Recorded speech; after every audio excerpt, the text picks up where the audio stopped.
ele é formado em estudos clássicos e quando ocorreu a Primeira Guerra Mundial, ele interrompeu seus estudos. E foi nesse momento que ele decidiu se tornar um diplomata. E devido a isso, ele acabou participando da Paz de Westfália, que foi a reunião que pôs fim ao conflito mundial, né? E deu origem à Liga das Nações. Então ele viu ali como as coisas estavam funcionando dentro dessa organização, o que estava sendo debatido e as pretensões do pessoal.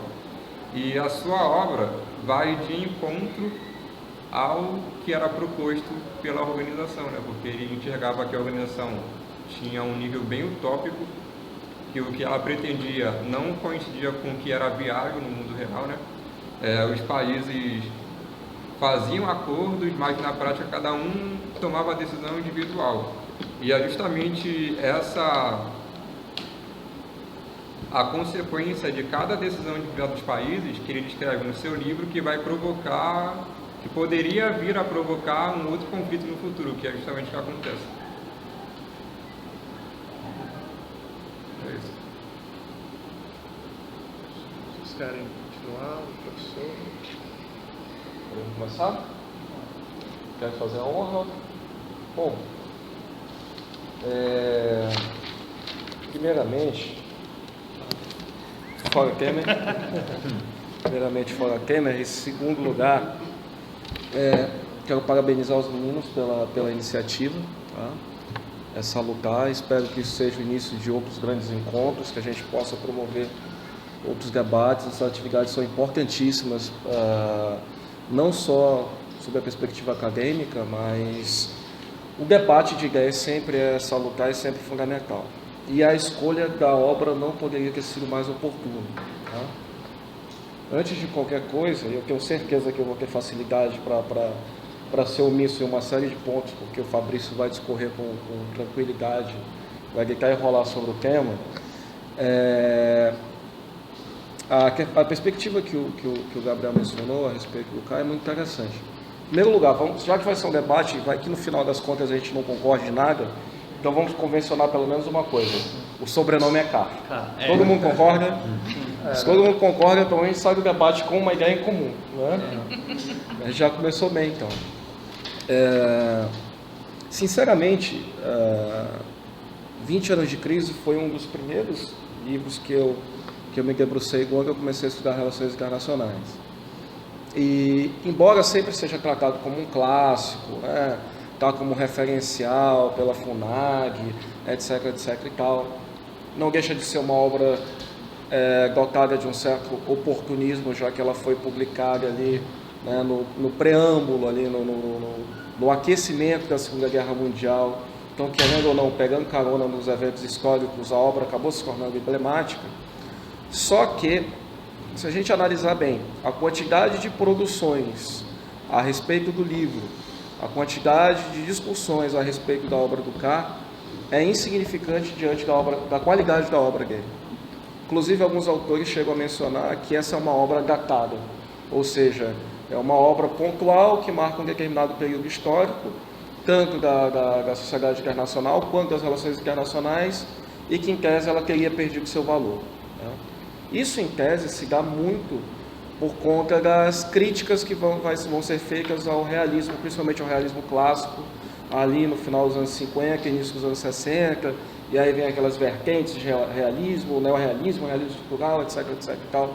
Não vale a pena entrar nessa discussão agora. Mas o que acontece? A impressão que me dá é que o K é aquele caso do sempre te amei, sempre falei de ti, mas na verdade nunca te li. Se fala um pouco sobre ele, mas nunca pelo menos não quer dizer nunca, mas em poucas ocasiões realmente se debate, se discute a profundidade da obra do K.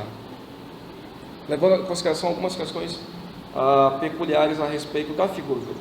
Primeiro ponto, eu não lembro, não me vem à cabeça nenhum teórico de relações internacionais dotado de uma erudição e de uma formação intelectual tal qual a figura do K. Quando você lê a obra dele, as referências que ele se utiliza, o domínio que ele tem de história, de literatura, de filosofia, de ciência política, são pouquíssimos os autores que têm essa capacidade de discorrer com tanta propriedade sobre esses temas. E não é à toa, levando-se em consideração a educação que ele teve. O Carr talvez seja aquelas últimas figuras, uma daquelas últimas figuras do erudito, não do intelectual. O intelectual ele ainda existe, mas o erudito, que é aquele indivíduo que tem uma formação completa, ampla, uma formação quase que enciclopédica a respeito dos chamados temas universais. Polímata, né? Exato. Inclusive perdemos um recentemente, foi o Humberto Eco, né? Então, essa é uma primeira perspectiva a respeito da figura do cara. O cara que surgiu, nasceu e aí foi criado, teve uma formação intelectual ainda sob os efeitos da Inglaterra vitoriana. Tá?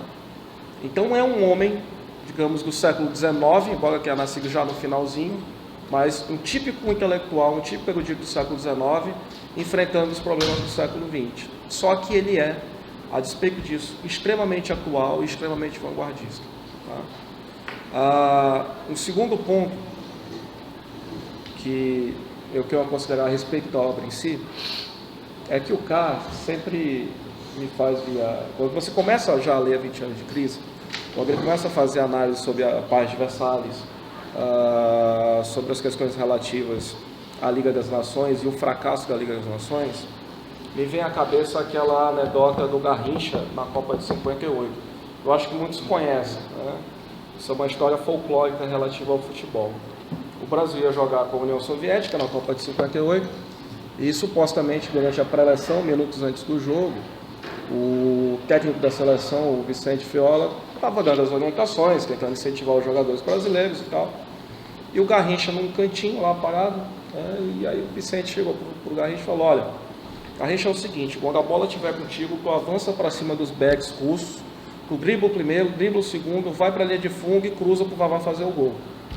O Garrincha olhou assim: não, tudo bem, professor. Só que o senhor combinou com os russos já. Que aí essa anedota acabou ficando emblemática para tudo aquilo que é teórico demais, é ideal demais, você constrói todo um edifício conceitual, só esqueceu de combinar com a realidade.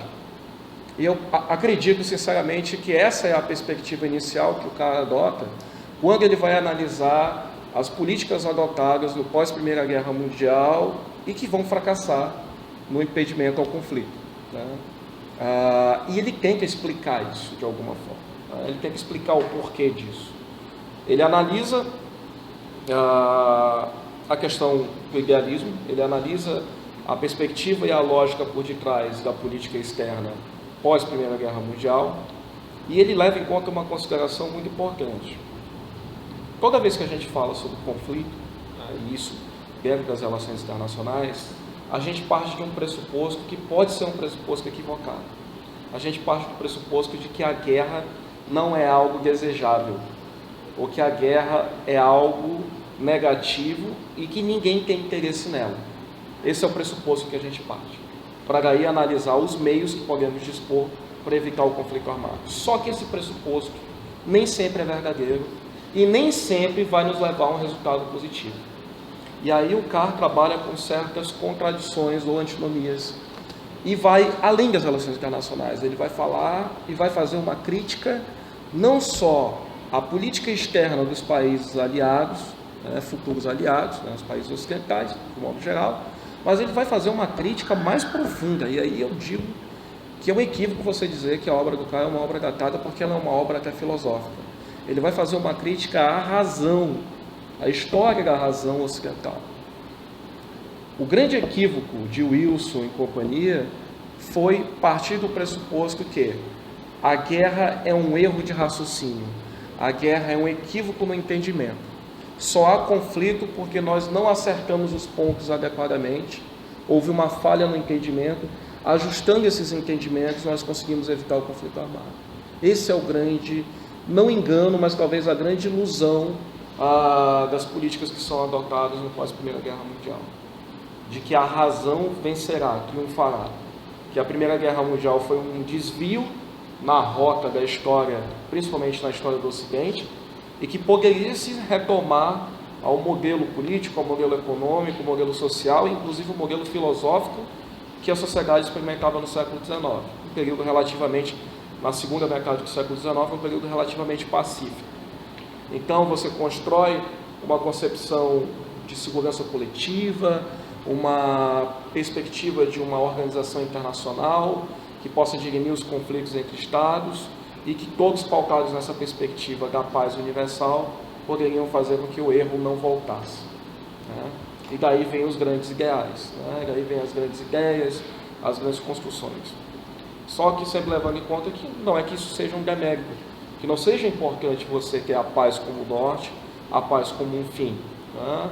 E a verdade e a razão como instrumentos de efetivação na realidade. Só que o problema é que você não pode esquecer da pequena política, dos interesses em jogo, das forças que são movidas no âmbito das relações internacionais, que vão muito mais além dos nossos ideais. Não é à toa que, na primeira parte da obra, 20 anos de crise, a primeira análise que ele faz é essa relação de fim e meio, em que ele compara o cientista político com, por exemplo, o pesquisador que está buscando a cura do câncer. Tudo bem, da mesma forma que o pesquisador científico busca a cura do câncer, o cientista político ele tem como ter fim, tem como buscar como fim a paz. A paz é a solução pacífica dos conflitos. Mas não é o teu desejo de encontrar a cura do câncer e não é o teu desejo de ter uma sociedade pacífica que necessariamente vai te levar a uma sociedade pacífica e que necessariamente vai te levar à cura do câncer. Nem que todos desejemos aqui encontrar a cura da AIDS, não quer dizer que nós vamos encontrá-la. Ou seja, o mundo não se dá somente com boas intenções. Precisamos realmente enfrentar e analisar a realidade, compreender as circunstâncias históricas, compreender as circunstâncias econômicas e principalmente compreender os interesses envolvidos, os interesses em jogo, para daí sim pensarmos e concebermos uma sociedade mais pacífica. Como é que você pode falar, por exemplo, como o Wilson sustentava, que a guerra não era desejável se a Alemanha culpava todos os seus males a um conflito perdido? Consequentemente, caso houvesse uma pretensão resistida, era através do conflito que eles iam resolver a questão. Como é que você pode pensar que a guerra não era desejável quando a Itália se sentiu traída em virtude dos acordos pós Primeira Guerra Mundial? Como é que você pode não pensar que a guerra é desejável quando a França se saiu beneficiada em demarcação de territórios, como a questão da Alsácia-Lorena e por aí vai? Então, esse talvez seja, assim, a grosso modo, o grande legado do Carter. Ele tenta de fato estabelecer as premissas de uma nova ciência, de um novo ramo do conhecimento, que são as relações internacionais. E todos os debates, podem ter certeza, todas as questões que ele coloca, todos os grandes conflitos que ele enfrenta ali, são os conflitos que a gente tem hoje, são os debates que nós temos até hoje. A obra dele é atualíssima. Né? Aquilo que ele coloca como problemática está aqui até hoje. Né? Falei de quanto tempo ainda tem? Não tenho mais tempo, né? Um minuto candidato. Mas só para fechar, eu pontuei algumas questões interessantes. Os primeiros capítulos de 20 anos de crise, o Carter vai trabalhar basicamente com as seguintes antinomias: utopia e realidade, a figura do intelectual e a figura do burocrata, esquerda e direita, radicais conservadores e ética e política. Por que ele vai trabalhar com essas antinomias? Porque são as grandes contradições do século XX. De um lado, por exemplo, você tem a questão da utopia, a questão da tentativa que historicamente se teve de compreender a realidade política, mas sempre sob um viés ideal. Você conceber, como por exemplo Platão fez, como por exemplo os socialistas utópicos fizeram, Saint-Simon, Fourier e por aí vai. Pensar numa realidade política e social ideal para todos. O que é fantástico, o que é salutar e é importante. Só que falta combinar com os russos. Falta chegar a essa sociedade e compreender a sociedade como ela efetivamente é. Segunda antinomia, a figura do intelectual e a figura do burocrata. O intelectual é um indivíduo que vai pensar a sociedade e tentar ditar os rumos dessa sociedade, só que ele vai encontrar dois grandes empecilhos: a própria sociedade e a própria realidade, que não necessariamente vai se render à perspectiva dele, e a figura do burocrata. E aí o grande problema porque é o burocrata que dita as regras políticas, é ele quem vai sustentar, é ele quem vai criar os mecanismos, é ele quem vai estabelecer as relações de conflito e de paz, e para o burocrata não tem questão de teoria. O burocrata só existe um fato concreto, um problema concreto, a necessidade imediata, e essa necessidade que eu quero resolver. Outra antinomia clássica é essa do radical e do conservador. O conservador, ele quem ojeriza a mudança, ojeriza a transformação, e ele está sempre pensando um ponto de vista mais amplo, só que é um ponto de vista genérico e ideal demais. O radical, ele está no sentido extremamente oposto. Essas contradições, que são as contradições sociais do século XX, é que precisam ser resolvidas de alguma forma. Não estou falando numa questão de meio termo, mas quem se analisar essas contradições, esses dois abismos que se formam nas relações, não só nas relações sociais e políticas, mas no próprio mundo das ideias, para que a gente possa de fato compreender a realidade histórica. E eu acho que aí é que está o grande ponto para a gente, talvez uma via de acesso para a gente começar a discutir aquilo que o cara tão bem enfrentou. Agora eu passo a palavra para o meu amigo Fabrício. Bem, pessoal, obrigado por convidar, obrigado Juan por ter me convidado. A gente já tinha combinado que eu avisaria assim que viesse a Manaus para a gente estar podendo ter essa oportunidade.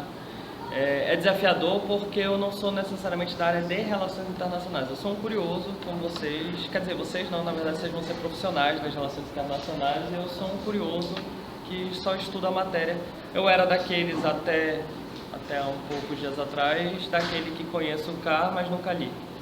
E conhecia de manuais e livros textos de teoria de relações internacionais, mas nunca tinha me debruçado sobre a obra propriamente dita. E o Juan foi o cara que conseguiu fazer ler o CAR agora nas férias e com todo prazer. E descobri coisas muito importantes. A primeira é aquela concepção, sempre quando a gente estuda o realismo clássico, a gente vai o CAR e Morgenthau logo no início, tirando as inspirações lá do início, do Tucídides, Maquiavel e Hobbes. Tirando essa galera mais século XX, Carr, que é o primeiro, e depois o Morgenthau. E assim, a noção que tinha dos livros textos era que ele era um cara, aquele realista classicão, que poder é tudo e vão fazer guerra, e mais ou menos nessa toada. Só que não.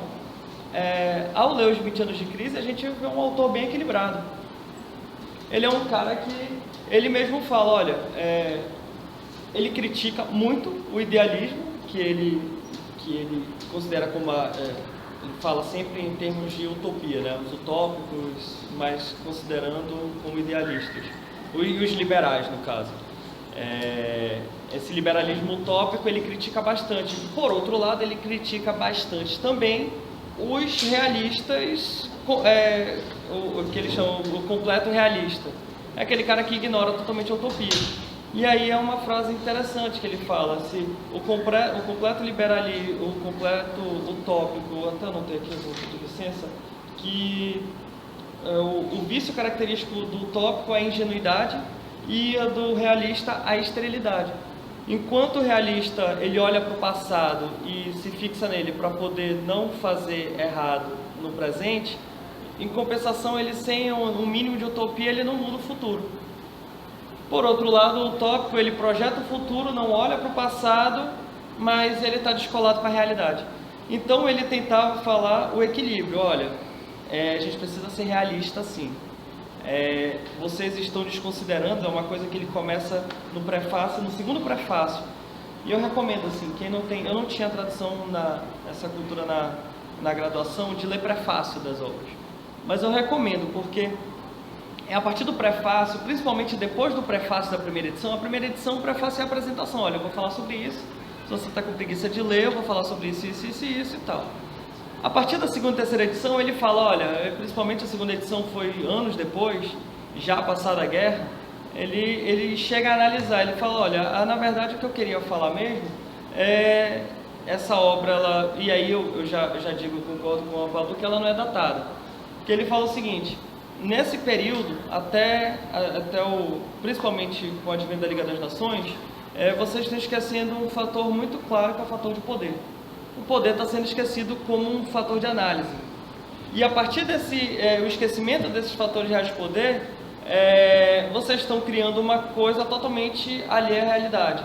Vamos criar os tais 14 pontos de Wilson, e aí eu vou contar tem um outro Edward, que é um historiador, o Edward Burns, que ele conta uma anedota no livro dele, diz que é verdade. Lá na Conferência de Versalhes, estavam os grandes e o Clemenceau, que ele cita também, que era o presidente, o delegado francês da conferência.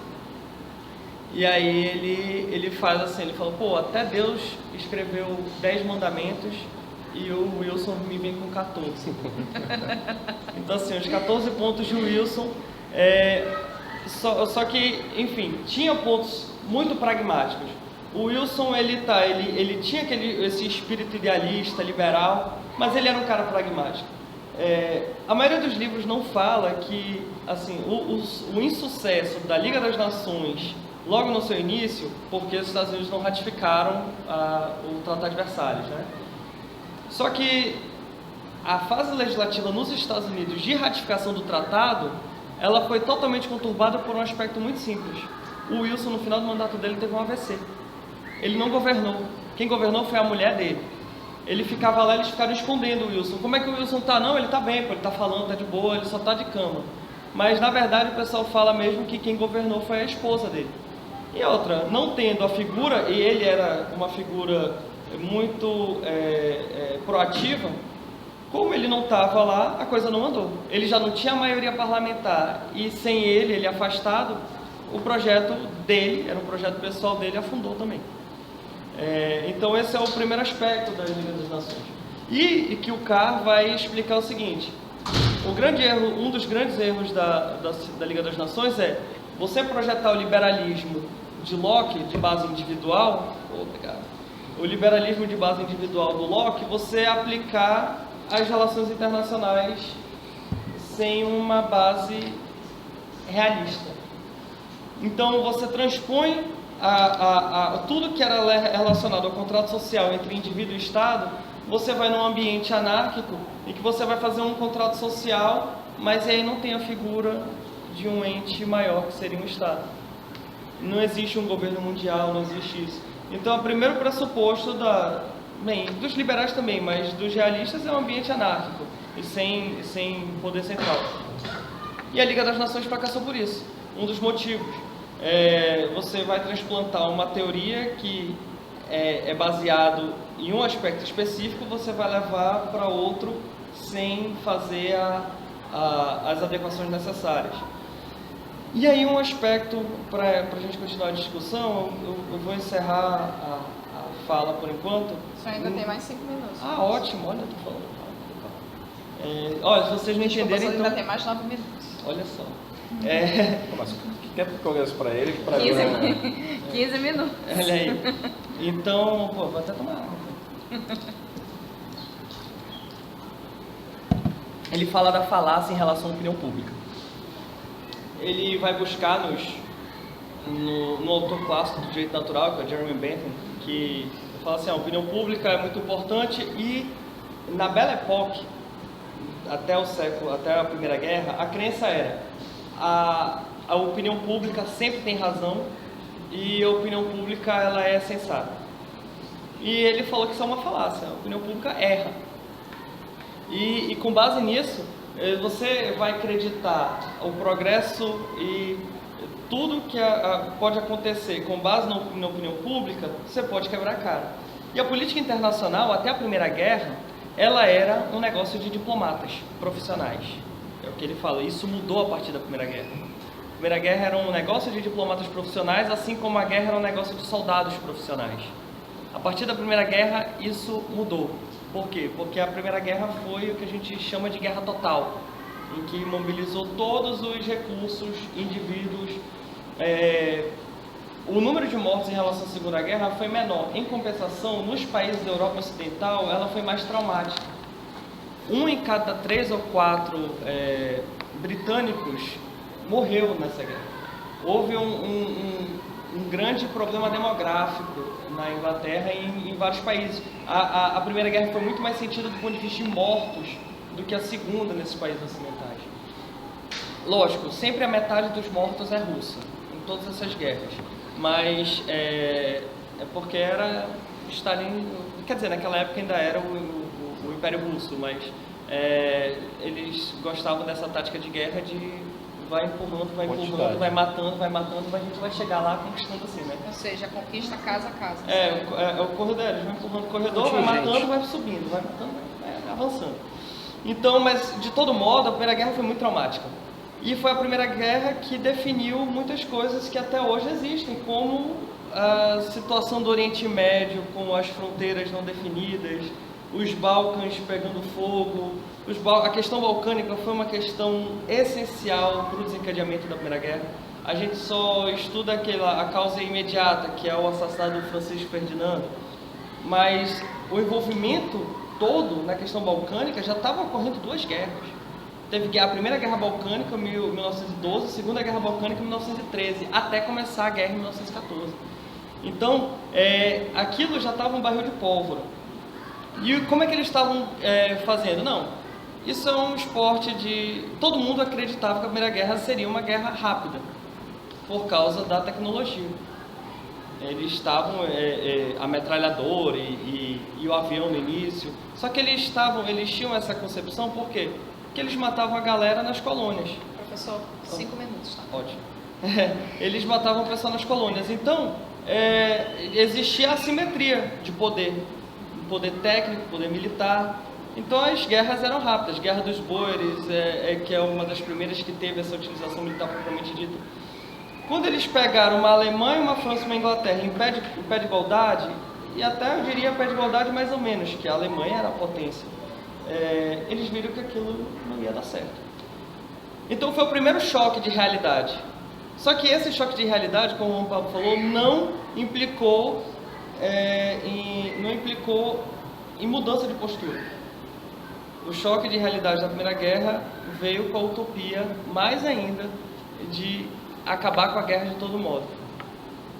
E como é que a gente acaba com a guerra? Primeiro, criando uma instituição essa é a guerra para acabar todas as guerras. Cria-se a Liga das Nações. Aí ele cria-se a Liga das Nações com base na primeira utopia. Desconsiderando fatores reais de poder, ele deixa todo mundo com o mesmo poder de veto no Conselho Permanente da Liga das Nações, que seria o embrião do Conselho de Segurança da ONU. Nesse Conselho Permanente existiam membros permanentes e existiam membros rotativos, que nem o Conselho de Segurança. Ocorre que todo mundo tinha direito de voto, de veto, porque era por consenso, as decisões eram por consenso. E o que aconteceu? Travava. Quer dizer, começou a travar a partir do momento que um país chamado Brasil começou a frescar. Bem, nós somos o pioneiro no veto em relação a isso. Nós saímos da Liga das Nações em 1926 por conta de um problema para aceitação da Alemanha no Conselho Permanente da Liga. E aí a gente vetou a Alemanha, por quê? Não porque a gente não gostava da Alemanha, que a gente queria ir junto. E eles não combinaram com os russos. O que se fazia? Os 14 pontos de Wilson, a primeira coisa é o fim da diplomacia secreta. Vamos acabar com a diplomacia secreta e o Carr fala que a diplomacia secreta era um dos pressupostos que também ajudou a erodir aquele sistema. Porque agora a opinião pública se conscientizou de que a política internacional não podia ser só um negócio de diplomatas. Ela tinha que ela envolvia diretamente o povo. Então, ela precisava de uma análise pública. E aí, nesse aspecto, isso aí foi um voluntarismo. Tem várias correntes, mas na historiografia brasileira, a nossa saída da Liga das Nações tem um misto de voluntarismo também do então presidente, o Arthur Bernardes, e o chanceler dele, Félix Pacheco. Nesse aspecto, a gente saiu e a gente conseguiu barrar um país, uma potência fraca, com um território grande, que aí ele até, o Carr menciona a parte do território no final, no último capítulo. Ele fala, bem, o que vai ser o poder para o futuro? Já que todos têm igualdade jurídica, mas a assimetria de poder. E como a gente vai medir isso? Pelo tamanho do território, por uma federação de estados e tudo mais. Ele joga isso mais para o futuro. E aí esse fracasso por causa disso, né? A questão da igualdade jurídica, ela não necessariamente resulta em igualdade política entre estados. E não é em relação só ao tamanho do território, é em relação a todas as capacidades. E isso mudou. A gente vai ver que na Segunda Guerra, antes de acabar a guerra, naquelas conferências dos três grandes, na conferência de Alta, que é a que tem todo livro de história de ensino médio, tem aquela foto lá dos três sentados e tal. Naquela conferência eles falaram, olha, a gente vai fazer um conselho de novo, mas agora a gente tem poder de veto.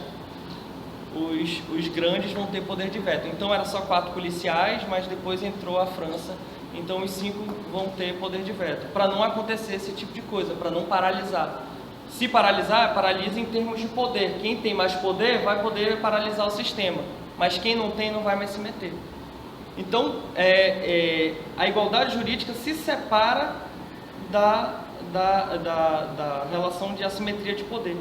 E aí eu vou concluir, que já está acabando, uma questão em relação a isso no Brasil. A gente acredita o Rui Barbosa, na segunda Conferência de Paz da Haia, de 1907, ao fato de ele ser o expoente dessa parte de igualdade soberana de estados. Olha, todos os estados são iguais, e por causa disso ele bateu de frente, e foi uma tese aceita naquela época. Não é à toa que a Liga das Nações depois não é por causa dele, mas tem uma inspiração também, com a relação da igualdade entre nações. E aí tem uma frase do Oswaldo Aranha, que é um outro político muito conhecido no Brasil, foi chanceler no período da Segunda Guerra Mundial, e ele falou uma frase interessante. Ele, se a gente pudesse relacioná-lo como realista, só que antes, em 1907, ele falou uma frase assim, olha, o Brasil está querendo ganhar projeção afirmando uma coisa que ele não tem poder para isso. E aí ele falou assim, não se fica grande por se dar pulos. Então não é porque a gente dá pulo que a gente fica alto. Não, a gente fica alto crescendo. E aí ele compara o Japão, na mesma época, com o Brasil. O Japão, ele foi reconhecido como potência por quê? Porque ele ganhou da Rússia. Porque ele ganhou da China, porque ele se afirmou como potência. Ele se afirmou como potência. Não, ele falou, olha, eu quero ser uma potência. Então os fatores de poder existiam, mas eles estavam sempre à margem por conta de uma ideologia liberal utópica que estava em voga naquele momento, até por conta da Belle Époque e tudo mais. E aí, vamos seguir a discussão. Como eu tenho crédito, já que eu encerrei minha fala antes, eu quero aproveitar 1 minuto, pelo menos. Vamos te conceder. O candidato tem direito de resposta. Fui citado. Fui citado. Me falou, citou meu nome umas 4 vezes. Eu estou em 2 minutos, professor. Bom, em primeiro lugar, quero aproveitar o gancho do Fabrício a respeito da figura do Wilson. Foi realmente extremamente pertinente esse comentário a respeito da figura do Wilson. Foi o seguinte: isso é uma pena que os manuais de relações internacionais em língua portuguesa, 99% deixam a desejar nessa perspectiva. O Wilson não era um cara que estava voando nas nuvens, que estava numa atmosfera alheia à nossa, não. Né? Primeiro ponto, além da questão da própria doença, né, que vai impedir, né, que a presença política, a presença pessoal dele mesmo influenciasse no âmbito dos Estados Unidos, que aí vem também aquela questão, a crítica ao realismo clássico, de só levar em consideração fatores externos, não fatores endógenos de um determinado estado. Wilson vai para a Europa como um grande pacificador, como um grande homem que está pensando o século XX. Ele volta para os Estados Unidos, na sua casa a perspectiva é outra. Ele não tem maioria parlamentar, né? Ele tem que lidar com os conflitos ali dentro do partido. E o pior, a visão que a sociedade estadunidense tem relativa à política externa, que ainda vigora sob a ideia do paradigma clássico do isolacionismo. A gente não tem que se meter nesse tipo de assunto, a gente não tem nada a ver com isso. Esse é o grande problema que ele enfrenta, né? Essa relutância da sociedade americana em se debruçar sobre essas questões. A Liga das Nações não é não era a perspectiva mais utópica. Pelo contrário. Tá? Basta comparar com o Pacto Brian-Kellogg, basta comparar com aquela ideia de Estados Unidos da Europa, ou uma espécie de polícia internacional. As alternativas que existiam fora da Liga das Nações eram muito mais utópicas.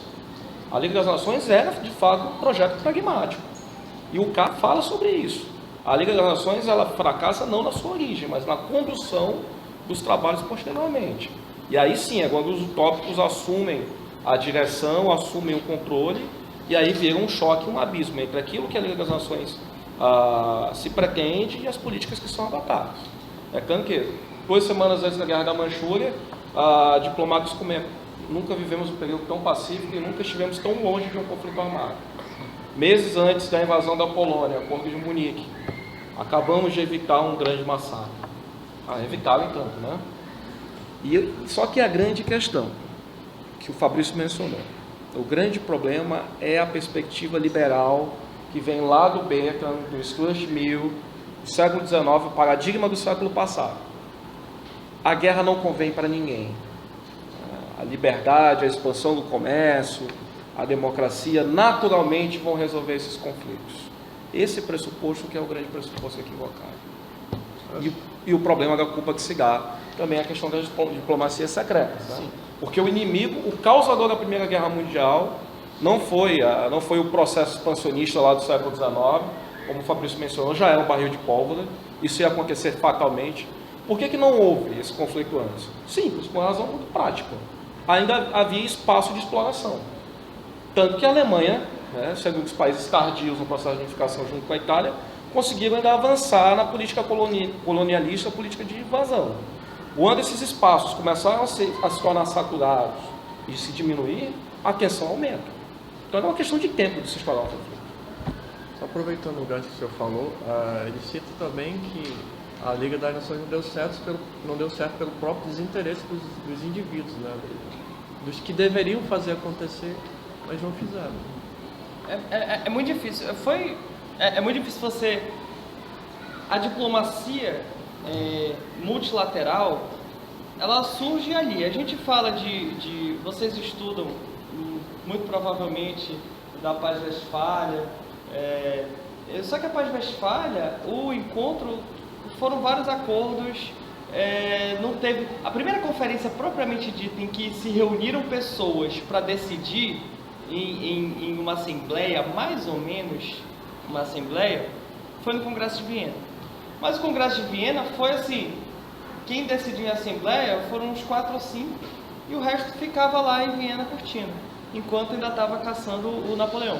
Então assim, o primeiro estágio de diplomacia multilateral foi surgindo já com as conferências de paz da AIV, 1899, 1907, e surgiu já a partir de Versalhes. Então assim, era algo novo. A tentativa e erro, a política internacional, ela é baseada em tentativa e erro. E não é toa que o K, ele é um fraction, né? Ele é um cara que estava lá e voltou para ser... Ele era um burocrata que virou intelectual e estava nesse equilíbrio. Sempre essas dualidades dele, ele está no meio. E é complicado você identificar assim, por que fracassou? Porque, lógico, os Estados... A principal potência naquela época não estava dando certo. Na década de 30, aí é o que ele fala da esterilidade dos realistas hardcore. Por quê? Porque eles estavam tão apegados a apaziguar, a política do apaziguamento. Não, tá, você invadiu a Manchúria, beleza, parou por aí, beleza? Contém. Contém. Aí invadiu a parte lá da Tchecoslováquia. Tá bom, Munique, fica só nessa parte. Não invade a Polônia, senão vai dar problema. Aí até chegou na Polônia e agora a gente não tem mais o que fazer. Então eles foram apaziguando, foram sendo tão realistas, mas tão realistas, que quando chegou na parte que a corda estourou, eles tinham que agir. E aí já teria sido talvez tarde demais. Então assim, há essa crítica em relação à própria política de apaziguamento que levou foi um dos condicionantes da guerra, assim, o Chamberlain, né, o Neville Chamberlain, ele foi muito criticado pelo Churchill, justamente ele falou, olha, não era, né, a hora de demonstração de poder seria naquela hora, olha, para aqui, ou então desde de 35, 33, quando eles voltaram a se rearmar, a Alemanha denuncia tudo, sai da Liga, ela entra em 26, o Brasil faz aquele programa todo, em 33 ela sai. Então não faz muito sentido. E para se rearmar. Se naquele momento eles tivessem, o Churchill tinha essa perspectiva. Se naquele momento a gente já tivesse imposto o poder, falando, olha aqui, ó, assim não, talvez teria evitado um conflito maior. Mas aí a gente está no campo da suposição, como diria o Kipling, em si não faz parte da história. Mas, bem, eu acho que A própria concepção daquela perspectiva de você continuar alimentando e administrando a tensão entre a União Soviética e a Alemanha nazista, de que os dois polos ali antagônicos já levariam ao equilíbrio, e você não fazer um acordo ou não se postar ostensivamente contra um dos lados, é uma perspectiva realista fracassada. sim. Não se contava com a ideia da neutralidade soviética num primeiro momento, que vai ser fundamental para a expansão nazista. Só para levar em conta que está registrado aí que o Fabrício falou que a culpa do fracasso da Liga das Nações se deve à mulher do Wilson. Olha aí, ó. Por falar nisso, eu não sei se vocês viram a apresentação do Edi Sato. O Edi Sato é um professor lá da UNB, ele é de economia política, por isso que a parte da apresentação dele é muito de economia política, e ele faz uma piada machista ridícula. Ele compara, agora eu não lembro, mas assim, a realidade com a mulher que se olha no espelho e vê as rugas. Sim. Eu falei, pô, ridículo isso aqui, eu precisava disso, né? Ele falou, não, a realidade é diferente da utopia e tal, não sei o que, é como uma mulher que se olha no espelho. Eu falei, desnecessário, né? Pode arriscar nas próximas edições. Já mostramos que somos dois machos desconstruídos, né? Professor, se alguém tiver alguma questão a ser levantada aí, pode ficar à vontade, tá? Se quiserem falar alguma coisa. Discordo, primeiramente discordo de tudo que você está falando. Alguma coisa sobre o livro, uma ideia. Eu vou falar então, só o que o professor Juan falou logo no início a respeito do objetivo pela paz ser utópico, tem a ver com o que o autor fala no primeiro capítulo, da imaturidade da ciência. Por ela ser imatura, ela tende a ser utópica, porque, principalmente para as RIs, ela acabou de ser fundada enquanto disciplina para isso, e era uma emergência, era para que o conflito como aquele não viesse a acontecer mais, então o foco total era no objetivo, e então eles desprezaram todo um processo de análise que levariam a esse objetivo, e devido a isso acabou se tornando utópico. Uma das coisas interessantes também para a gente ter noção assim, da lucidez do Carr é assim, primeiro, o Carr ele fala em fatores de poder, você não pode desconsiderar poder. Só que esse poder, como eu já tinha falado, ele não é um poder de ficar indo para a guerra a todo momento. Ele não. Você não pode ser utópico. Você tem que ter sempre os fatores de poder que condicionam a atividade à ordem política. E a outra coisa também é em relação à crítica que ele faz. Se fosse lido hoje nos tribunais do Facebook, o caso ia ser taxado de petralha, porque a crítica que ele faz ao liberalismo, propriamente dito, está certo que no início ele bate no Marx, sensacional, falando que o Marx, a utopia e a realidade dele não presta, enfim. Mas 20 páginas depois ele começa a descascar o liberalismo. Ele falou, olha só, o liberalismo começou muito bem, baseado na doutrina da harmonia de interesses, e a partir da harmonia de interesses, o indivíduo que trabalha sozinho, ele vai acabar fazendo um meio coletivo. O Adam Smith pega essa doutrina da harmonia de interesses, e a partir daí desenvolve a teoria dele bem, o laissez-faire é fisiocrata um pouco anterior, mas assim, está nesse contexto. E então assim, eu não conhecendo vocês, se cada um ficar na sua e trabalhar na sua, a gente vai fazer um mundo melhor. E aí essa transposição dessa concepção da harmonia de interesses do indivíduo para, de novo, para a relação interestatal, ele fala, isso aí começou a dar problema, porque você não pode, você tem que combinar com os russos nesse caso. Porque aqui a gente parte do pressuposto sempre que vai ter uma entidade central para mediar os conflitos. E no ambiente anárquico internacional, não. Então, essa harmonia de interesses, cada Estado fazendo a sua parte, não necessariamente vai ter harmonia. Por quê? Porque, e aí ele cita uma frase de Mussolini, que fala o seguinte: olha, as revoluções, a desigualdade entre classes sociais leva à revolução, e essa mesma desigualdade entre nações, se não for resolvida pacificamente, vai para a guerra. Então, assim, isso pode ocorrer e é plenamente possível. Então, assim, se cada um se especializar, o Adam Smith, se cada um, é a teoria das vantagens absolutas, né? Se cada um se especializar no que tem o custo absoluto melhor e menor, você vai ganhar. Aí tá, a gente tem muita terra, vai plantar. Se todo mundo ficar plantando aqui no Brasil e o cara ficar produzindo tecnologia, enfim, ele fala que no longo prazo vai dar tudo certo. Só que não é isso que acontece. E essas diferenças de interesses entre estados que aumentam a assimetria e pode gerar conflito. Então, não pode se descuidar desses fatores de poder dentro da ordem internacional. Então, mais uma vez, assim, a obra do K, ela é lúcida e demonstra realmente uma atualidade tamanho. A crítica que ele faz ao liberalismo é pertinente até pela circunstância da época. Sim. Já que estavam, então, vivendo o auge da crise do paradigma liberal, o Estado não intervém, essas relações econômicas se resolvem naturalmente, a mão invisível é tão utópica quanto a sociedade sem classe comunista. Sim. Né? Agora, retomando o ponto que o Gabriel mencionou, que é importantíssimo, o que as relações internacionais tiram da fatia do conhecimento da ciência política? Por que as relações internacionais surgem como ciência autônoma, como um ramo do conhecimento autônomo? Como um dia, por exemplo, a ciência política se desvencilhou da filosofia, ou mais especificamente da filosofia política. A justificativa que lhe dá é muito simples. Os cientistas políticos da época estavam preocupados em compreender o Estado, como é que ele funcionava e os sistemas políticos. E as questões relativas à política externa deixaram de ser, como foi até mencionado no começo da nossa conversa, um assunto restrito a diplomatas e burocratas, para ser um assunto de interesse da opinião pública.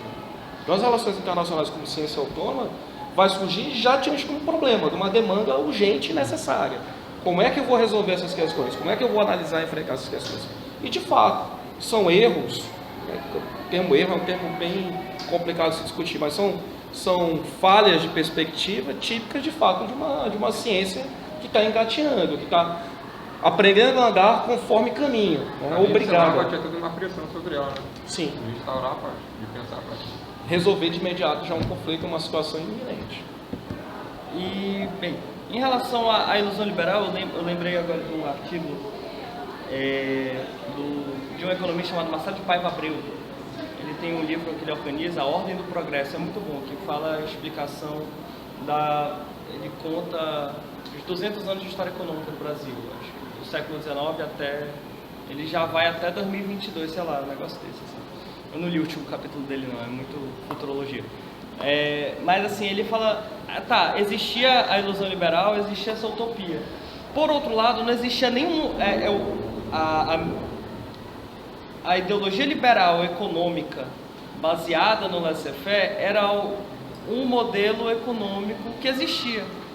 Ainda não existia a crítica. A crítica que existia era a crítica do Marx, era do capitalismo em si. Mas não existia, o que eu quero dizer, ainda não existia a teoria geral do Keynes, por exemplo, que é capitalista.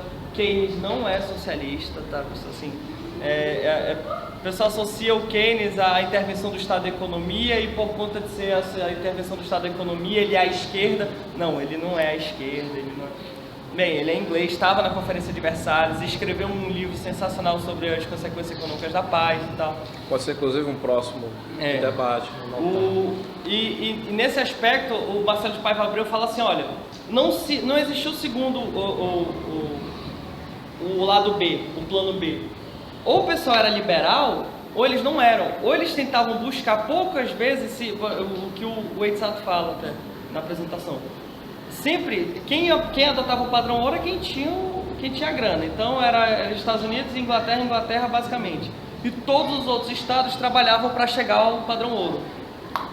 E aí, essa tentativa de chegar ao padrão ouro, para uma economia periférica como a nossa, a gente se quebrava sempre. Era recessão, ciclo de recessão e crescimento. Isso aí quem explica muito bem é o Celso Furtado. Só que não existia essa outra teoria. Essa teoria só vai existir depois da crise de 29, o Keynes explicando em 36 ele publica. As medidas do New Deal e do Vargas aqui, que o Celso Furtado fala que é um keynesianismo avant la lettre, ou seja, a gente aplicou o keynesianismo antes do Keynes escrever a teoria dele, isso aí já foi pós-29. Então, assim, esse modelo de análise de um plano B não existia. Então, ou o pessoal era liberal ou não era. E não era e estava fora do esquema. Assim. Não é só a ciência do mainstream, assim, o que era de mais moderno. Não, era o que existia. Então, assim, a gente tem que ter cuidado também para não ser muito anacrônico na análise. E eu sou, muitas vezes, criticando o liberalismo e levou a isso, levou aquilo, mas a gente tem que ver bem, não existia o plano B naquela época. Existia isso. Só que, lógico, o pessoal foi esticando a corda do liberalismo até tal ponto que chegou na crise de 29 e do desencadeamento econômico e político de tudo isso. Então, esse era um ponto.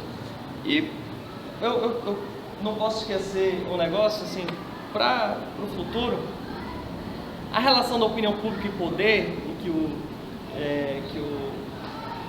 K ele menciona, me remeteu a um livro que eu li faz um ano mais ou menos, que é esse aqui, ó, O Fim do Poder, do Moisés Naim. Eu recomendo, esse livro é muito bom. O Moisés Naim, ele foi ministro da Economia, ministro do Planejamento da Venezuela na década de 80, 90, e depois virou consultor. Hoje ele é articulista, ele era na Folha, eu acho que hoje ele é no El País. É um cara muito sóbrio, sensato e tal. E ele explicou, assim, ele fala assim, o que tem hoje em dia com o advento das mídias sociais, como a opinião pública está sendo reformulada hoje em dia. Hoje em dia o Facebook é capaz de mudar uma política de governo. As pessoas botaram o slogan lá do Temer, o pessoal viu que o slogan estava ainda com o número de estrelas errado, todo mundo começou a criticar no Facebook, ele tirou o slogan e botou outro. Isso é o mínimo, né? Fora todo o projeto que ele sempre volta e recua quando a galera pressiona. E esse é o que? A pressão da opinião pública virtual. Então, hoje em dia, das políticas públicas todas, a política externa é sempre a mais distante da população. Sempre. Sempre. Hoje em dia está cada vez mais por conta do vai para Cuba, assim, da polarização da nossa nova Guerra Fria. Mas, ainda assim, é uma coisa muito distante. E aí é interessante, assim, talvez a única discordância que tenha com o K em certo aspecto. Que o K fala, a partir da Primeira Guerra, a opinião pública começou a motivar as decisões e a política internacional deixou de ser um negócio de diplomatas. Será mesmo? Se a gente for olhar para a Guerra do Iraque e se a gente for olhar para acontecimentos... enfim, na própria Guerra Fria, quando todo mundo, a estabilização da bipolaridade na década de 70, com Kissinger e Nixon, foi uma escolha política. Eles decidiram, vamos estabilizar o poder nessa bipolaridade que ela nos favorece. O ambiente fica estável, é o famoso realismo estrutural do Waltz, né? A bipolaridade ela é preferível à multipolaridade. E a gente aqui, periférico, estava falando, isso é um absurdo. Tem um diplomata da época, ele fez um discurso em 72, o Araújo Castro, que ele chamou de congelamento do poder mundial. Olha, eu não quero assinar o Tratado de Não Proliferação, porque isso aí está congelando o poder mundial. Eu não posso fabricar bomba atômica, eu não posso me desenvolver, e vocês têm o controle de tudo. Então, continuava sendo um negócio de diplomatas. Será se a opinião pública tinha tanto... em 19... que eles era o veículo que existia, eram os jornais, os periódicos, o K, lógico, ele está escrevendo naquela época, então o advento daquilo, do telégrafo e tudo mais, era o que havia de mais moderno. Mas hoje em dia, com as mídias sociais, a gente está tendo a oportunidade muito maior de questionar uma política externa de um governo, as decisões equivocadas. Mas aí tem um ponto importante, Uhum. sem querer te cortar, já te cortando. É óbvio que isso aí é pacífico, que a perspectiva que a gente tem de opinião pública no início do século XX para o século XXI é totalmente distinta. O que é comum ainda? A gente tem ainda a grande mídia, a gente tem os grandes ainda imperadores, barões da imprensa, Sim. são os caras que vendem jornal, que são os formadores da grande massa da opinião pública. A diferença é que no século XXI a gente tem outras vozes, né? As redes sociais abriram esse leque de possibilidades, o anônimo ele tem voz, e o anônimo, por incrível que pareça, ele fala sobre política externa. Pode não falar sobre propriedade, mas ele fala, ele se coloca nas questões da política externa. Só que aí a gente entra num grande problema, que é a questão da qualidade do debate. E aí vem de fato, concordo contigo, mas só que o cara fazia a crítica, não a opinião pública, fazia a crítica à ingênua perspectiva de que a opinião pública vai conter o conflito. Sim. Olha, nenhum chefe de Estado vai ser louco de iniciar um conflito armado e ter que lidar com a opinião negativa do seu meio. A primeira coisa que o chefe de Estado é convencer o seu povo de que a guerra é necessária. Ele vai fazer isso e a massa, a opinião pública vai concordar e vai bater palmas no conflito. Isso, por exemplo, a gente vê desde o Cid na Guerra do Peloponeso, quando Péricles, o primeiro trabalho dele vai ser convencer os atenienses a ir à guerra. O discurso dele é todo pautado nessa perspectiva. Nesse ponto tem um cara que não faleceu há um tempo, mas que é fundamental nessa análise, que é o Jean Baudrillard, que é quando ele vai analisar a sociedade de massas e a questão da opinião pública. E aí é que talvez seja o grande problema. Hoje a informação chega em tempo imediato. Conflito na Síria, enfim, qualquer parte do mundo. O indivíduo, esse ser anônimo, o ser da massa, ele vê aquilo, só que ele vê sob o pano da virtualidade. É imediato, mas ele não consegue compreender aquilo como real. A guerra se tornou virtual. Isso o Baudrillard falava ainda já nos anos 90, da guerra do Kuwait, conflito no Iraque. Imagina hoje em dia. Né? Tem, por exemplo, aquele documentário do Michael Moore sobre a guerra do Afeganistão, em que inclusive ele entrevista os soldados, os soldados americanos comentando que, olha, eu disparo aqui um joystick, é como se fosse um joystick. Eu aperto esse botão, vai explodir, vai matar a gente ali, mas é como se fosse um videogame. Isso me excita tanto quanto um videogame. Ou seja, a virtualização das relações. O indivíduo, eu não vou nem falar na perda da sensibilidade, né? Que aí também é uma grande ingenuidade, que a gente criaria, em virtude dessa informação imediata, dessas relações amplas, a gente criaria uma espécie de senso humanístico. Eu me sensibilizaria pela criança refugiada na Síria. O discurso funciona na rede social, mas sabe que na prática, de fato, isso acontece? Isso está tão virtual, isso está tão banalizado, que o indivíduo não tem dimensão. Acontece aqui do lado e o cara não está aquém dessa questão. Eu vou perguntar de novo se alguém tem alguma opinião para dar, alguma coisa. Pode falar. Quando o cara coloca, como o senhor mesmo enfatizou nas suas falas, realmente é no outro período, é no outro momento, mas que se nós colocarmos nos dias de hoje, não mudou muito essa questão do liberalismo para o que nós vimos hoje no Brasil. Então, se for falar na questão da opinião pública, nós continuamos longe das relações internacionais, de pensar internacionalmente. Nós não somos criados nem politizados para isso, para discutir isso. No momento em que ele fala, em que Adam Smith vem com a teoria da mão invisível, vem com a teoria do homem como fator de produção mais importante daquela época, naquele período, você tem apenas duas unidades de produção, você tem famílias e empresas realmente. E continua sendo a mesma coisa do interesse.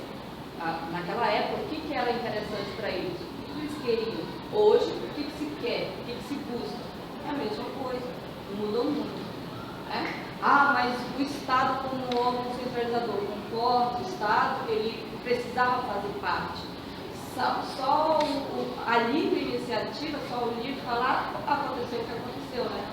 Aí vamos lá para a questão das gestões administrativas, né? Taylor já falava, o homem dominou, o homem foi buscar o quê? Saídas para a produção, aumentando a sua produção, contratando máquinas e demitindo famílias. famílias pobres, guerra de classes, que Karl Marx veio defender, mas no período em que a guerra de classes, as classes eram dominantes e tinham suas opiniões. Hoje, as classes não têm suas opiniões. As classes dominantes, como diz o nome, dominam e as menores se deixam ser dominadas. É o que acontece hoje, mesmo com a comunicação chegando a todos os lares de forma rápida. Uma pessoa humilde e simples, ela não vai discutir com o doutor, como ela chama, aquele que tem um conhecimento maior. Então, continua sendo dominado. E aí nós temos, isso é o caso da Segunda Guerra Mundial, né, essa guerra entre classes. E aí nós temos a vida de Keynes, logo depois da grande crise, 29, ele cria lá, quando ele lança o livro Trabalho, Juros e Moeda, né? Quando ele lança isso, a participação do Estado, mas o Estado na participação mínima, né? O Estado na interferência mínima na economia. Pontual. Né? Pontual. E aí o que nós vimos hoje? Aí quando você fala assim, vamos falar do petista. O Estado hoje domina toda a economia no Brasil. Enquanto você vê economias fortes e o Estado não tem tanta interferência assim. Né? E no Brasil você vê o Estado dominando em todas as áreas, o Estado interferindo em todas as áreas. E aí você discute até aonde foi que erramos nessa questão. E quando você diz que, e o Carlos deixa isso bem claro, quando ele diz da questão da interferência da população nisso, nós passamos a interferir quando o Estado não deu conta de fazer isso. Quando o Estado não conseguiu fazer o mínimo que ele deveria fazer, que era normatizar a economia, normatizar as suas políticas. Né? Aí a opinião pública se acha pronta para fazer isso, mas não consegue porque ela não está formada para isso, ela não tem condições de discutir certos assuntos, de antever certos assuntos, e muitas vezes nesse domínio, você vê o exemplo do voto agora, né, nas eleições, aonde o filho de um político ganha em um município, o político foi preso, que já foi comprovado, ganha, a filha dele é vice e o outro irmão ganha para vereador.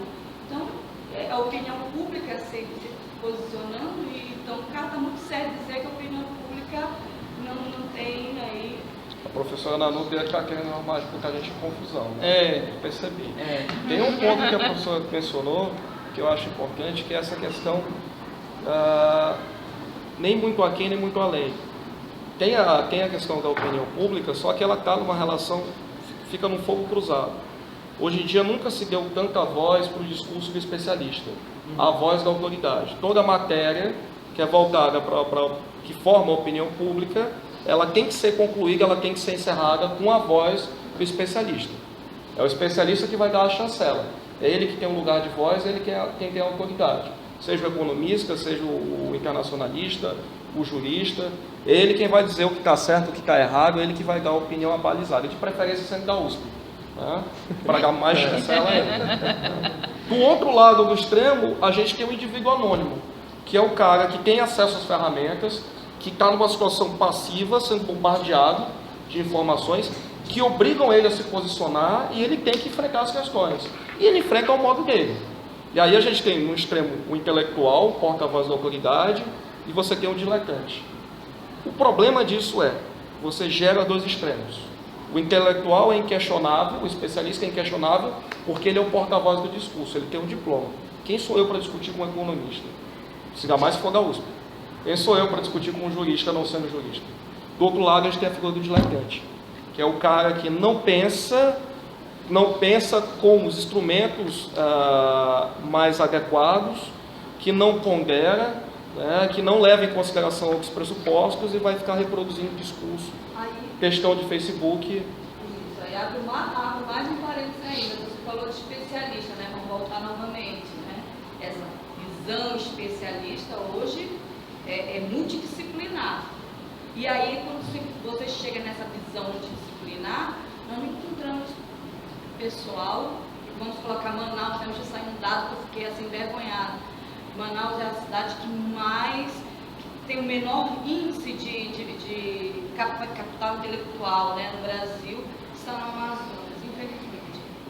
E aí você vê, colocar isso dentro, como é que eu vou discutir com um inferior se eu também não sou formado, não tenho a minha formação completa para isso, né?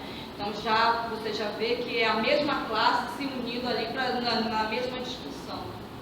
Não há como você disse, como é que eu vou discutir com um intelectual? Quer dizer, o intelectual também hoje desceu a esse nível, né? Você discutir com o intelectual, aí você diz, cadê o intelectual? Tanto é que nós temos a briga de classe dentro da própria sala de aula. O aluno que quer discutir com o professor, que quer menosprezar o professor, quer dizer que o professor não sabe, que ele é o cara, porque ele se acha que ele leu alguma coisa diferente que ele está acima, né? Então, quer dizer, também tem a própria guerra de classe dentro da própria sala de aula. Talvez esses encontros na horizontalidade, digamos assim, tal qual a gente tem feito agora, sejam saída, né? Porque tira tanto a figura do intelectual, no nosso caso, por exemplo, a figura do professor, a figura do indivíduo que está na pós-graduação, né, no mestrado e no doutorado, daquela zona de conforto do discurso de autoridade. Por exemplo, a gente está sendo obrigado a debater sobre os temas mais diversos e está sendo obrigado a ser diletante, isso é importante, e tira o graduando também da sua zona de conforto. Porque aí ele não está preso ao seu conteúdo, não está preso à disciplina. Todos nós aqui estamos obrigados a pensar sobre questões mais diversas e usar as nossas ferramentas. Eu vou só dar um exemplo para vocês. Eu saí agora de uma pós-graduação esse final de semana e trabalho com professores, especialização com professores. E pensem, professores que vão formar nossa base, professores que não têm a mínima ferramenta para ser professor, né? Para se colocar como uma postura tal. E aí nós trabalhando essa autoestima, né, do professor justamente para isso, porque ele sempre vem com essa formação, como é que ele vai formar o aluno? E aí eu coloco novamente, né, ali aquela questão de nós estamos sendo, como é que é o nome, sempre seguindo ordem, e não sendo seres pensantes como deveriam ser, né, críticos, né, formadores de opinião, formadores de novas cadeias. E aí, como o caro colega falou, né, o diplomata aí não precisa ser diplomata, né? O diplomata não vai estar no mesmo nível, vai estar no mesmo,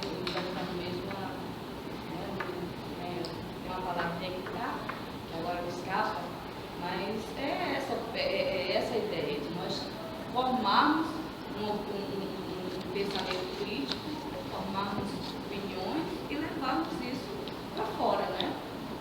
A própria disseminação, a multiplicação de cursos de relações internacionais, por exemplo, ajuda a fragmentação do poder político, assim, em relação à análise de relações internacionais, que criticava como negócio de diplomatas. Por exemplo, aqui somos uma turma e vocês estão estudando relações internacionais e têm plena capacidade de questionar determinada política pública. Uma política externa é uma política pública. Existe a política para a educação, para a saúde, existe a política externa. Então, eu acredito que hoje ainda seja algo distante. Eu acho que preponderantemente ainda seja um negócio de diplomatas, não, até pela distância, mas cada vez mais o meio de acesso e a fragmentação do poder faz com que quem atua, os diplomatas, eles sejam constrangidos pela opinião pública. Eles não podem fazer qualquer coisa. Ou se eles forem fazer qualquer coisa, eles têm que justificar cada vez mais as ações deles. Por exemplo, todos esses... a situação na guerra da Síria é um fator real de poder clássico. Está ocorrendo uma guerra. Existem lados, cada lado, no fim das contas, eles convergem para um inimigo em comum, o Estado Islâmico, mas eles divergem nas alianças. Nas alianças, um quer manter o poder, o status quo, e o outro quer tirar o mandatário. E nesse aspecto, o que vige é um balanço, um equilíbrio de poder. Eu não posso tirar o Assad, por quê? Porque ele tem um parceiro poderoso. Por outro lado, o Assad, nesse exato momento, ele também contribui para a contenção do inimigo maior. Então, todas essas análises de fragmentação do poder, e por outro lado, coisa que não existia há 30 anos atrás, não existia nem há 10 anos atrás com o Iraque, que é a capacidade de uma pessoa que está lá na cidade sendo bombardeada, que ainda tem luz e acesso à internet, e fala, olha, isso aqui está horrível. Eu acabei de ser bombardeada, a minha casa foi bombardeada, e todo mundo está sabendo. A diferença é, a gente lê isso, é o que o Juan Pablo falou, a gente lê, aí olha, tá, beleza, vou fazer outra coisa. A gente está meio entorpecido de tanta notícia desse aspecto, então é mais um coitado que está morrendo lá. Mas, por outro lado, dá para perceber uma diferença. Poder continua sendo um fator essencial, os estados continuam sendo um fator essencial, e aí as premissas do CAR, né? Estado-nação como fator essencial de análise nas relações internacionais, o poder como componente necessário da ordem política internacional, mas, por outro lado, existe cada vez mais uma fragmentação desse poder, uma limitação desse poder por parte de quem é poderoso, e aí quem explica muito bem isso, cada vez mais quem tem poder, ele tem uma limitação ao exercício desse poder. E de todos os aspectos, tanto os constrangimentos políticos, econômicos, enfim, e da sociedade.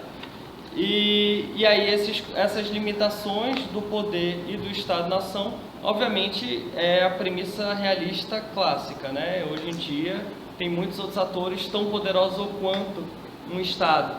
Um exemplo, só para deixar claro, por exemplo, o Comitê Olímpico Internacional, ou FIFA. Nem a organização internacional eles são uma sociedade, uma organização privada, que tem mais poder que muitos Estados. Eles têm poder de decisão, poder de análise, e eles não se sujeitam ao constrangimento da opinião pública. Altera o ordenamento jurídico. Altera o ordenamento jurídico, e eles não necessariamente se sujeitam à opinião pública. Eu posso sair criticando o COI e a FIFA, e não vai acontecer muita coisa. Os mandatários, eles são imunes até, assim, eles estão num outro paradigma. Então, assim, existe essa fragmentação de poder, novos polos de poder surgindo, mas, por outro lado, a gente pode concordar com o K que Estados-nações continuam sendo atores de extrema relevância nas relações internacionais, e os fatores de poder são elementos necessários para a análise. A gente não pode deixar a utopia, ou a gente não pode deixar o realismo de lado para analisar. E, obviamente, seguindo o que o K escreve, não o que escrevem sobre o K, tentar buscar esse equilíbrio entre utopia e realidade. Só a gente está acabando já o nosso tempo.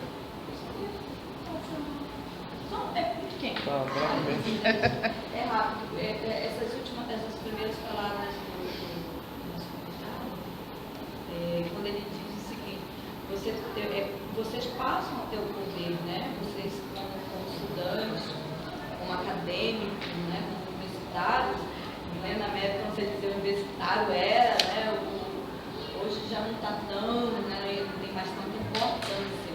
Mas quando você passa a ser profissional, principalmente você das relações internacionais, cuidado no parecer, no que dizer, no que falar. E às vezes eu vejo assim, meus alunos no Facebook, por exemplo, quando nós tivemos uma palestra sobre a Palestina, né? E aí os alunos já foram, mas já estavam com ódio de Israel, já não queriam mais falar sobre Israel. Então, quer dizer, não vão buscar, não vão estudar, não vão buscar mais informações. E eu vejo muito isso no Facebook.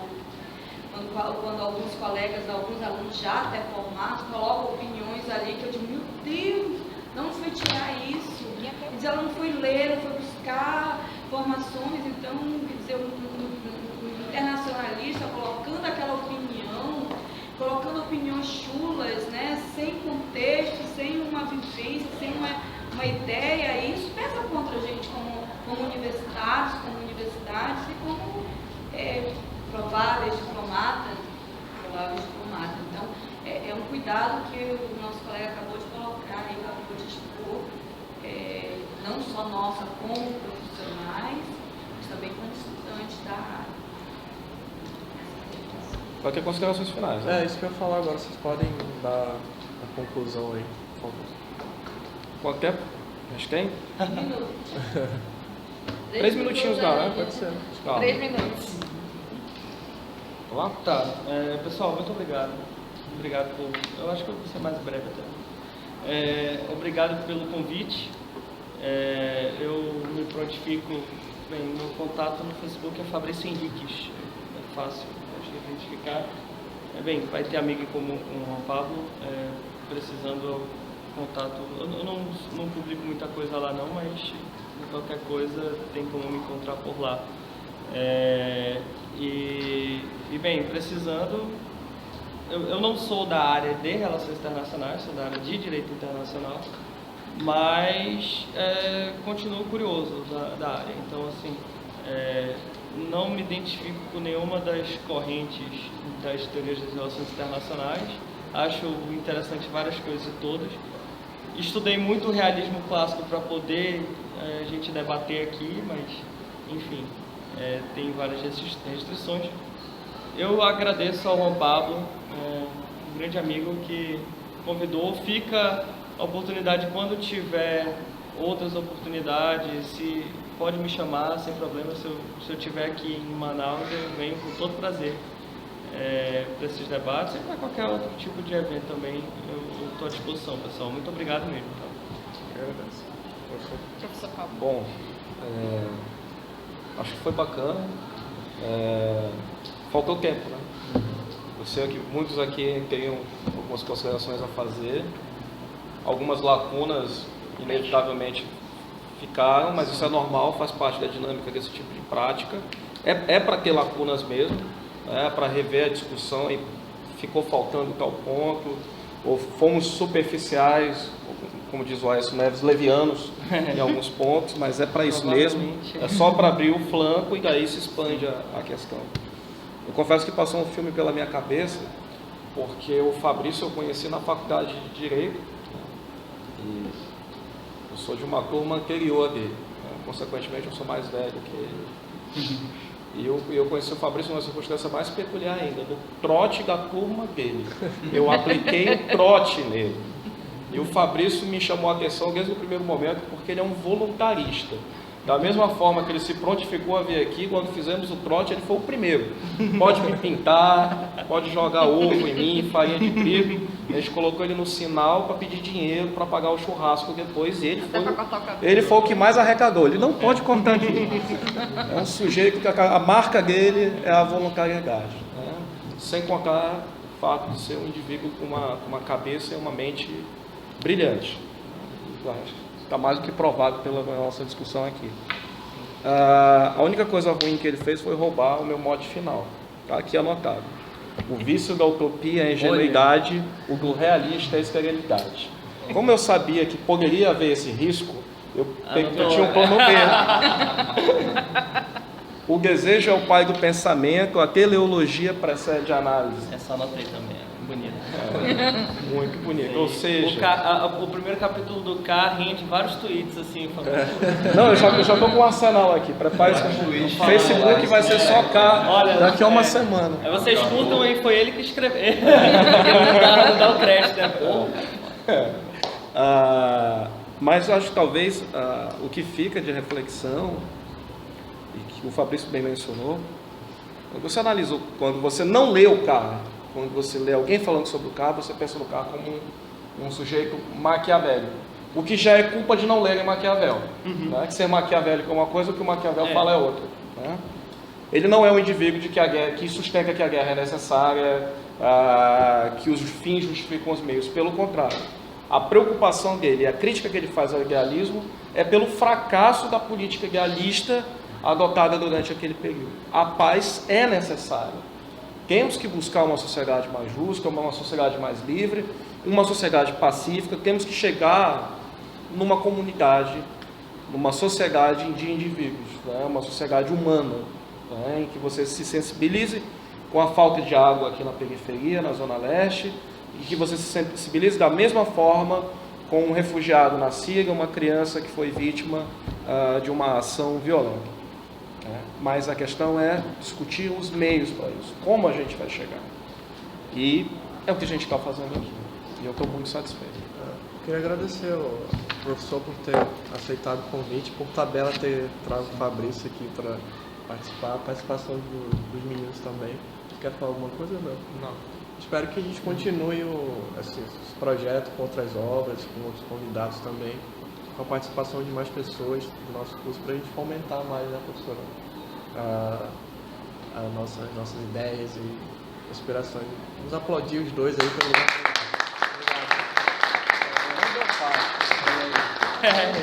Obrigado. Só finalizando, o próprio Carr fala que o que a gente está fazendo aqui é política internacional, que ele fala que todo julgamento político ajuda a modificar os fatos a que se refere. Então, ele mesmo fala assim, quanto mais as pessoas discutirem política internacional, mais a política internacional vai ser modificada por isso.